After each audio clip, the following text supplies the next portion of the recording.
एक लड़की की छोटी सी दुनिया। एक लड़की थी जिसकी दुनिया बहुत छोटी थी। उसकी सुबह माँ की आवाज़ के साथ होती थी और रात पापा की बातों के साथ ख़त्म होती थी। उसे लगता था यही उसकी पूरी दुनिया है और शायद यही हमेशा रहेगी। फिर एक दिन उसकी शादी तय हो गई। सब लोग खुश थे, घर में तैयारियां चल रही थी, हंसी मजाक, शोर और खुशियां थी। लेकिन उस लड़की के दिल में एक अजीब सा डर भी था। डर इस बात का था कि जिस घर में वो जा रही है, क्या वो लोग उसे समझ पाएंगे? और सबसे बड़ा सवाल, जिस इंसान के साथ उसे पूरी जिंदगी बितानी है, क्या वो उसका साथ देगा? फिर वो दिन भी आ गया जब उसने अपने माँ बाप का घर छोड़ दिया। उस दिन उसने पहली बार महसूस किया कि एक लड़की जब विदा होती है तो वो सिर्फ घर नहीं छोड़ती, वो अपनी आधी दुनिया पीछे छोड़ देती है।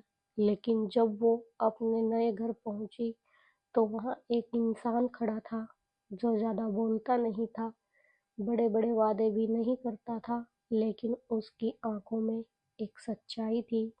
वो इंसान था मैं उसका पति।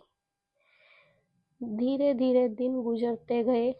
कभी वो लड़की उदास होती, कभी गुस्सा करती, कभी बिना वजह से रो देती।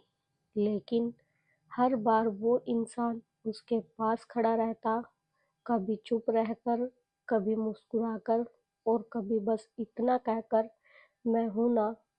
समय के साथ उस लड़की को समझ आया कि प्यार हमेशा बड़े शब्दों में नहीं होता।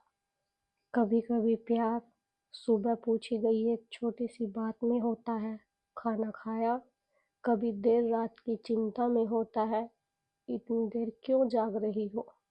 और कभी उस खामोशी में होता है जब कोई बिना कुछ कहे आपका दर्द समझ लेता है। आज जब वो लड़की अपनी जिंदगी को पीछे मुड़कर देखती है तो उसे समझ आता है कि भगवान ने उसे एक पति ही नहीं दिया, बल्कि एक ऐसा इंसान दिया जिससे उसकी अधूरी दुनिया पूरी हो गई।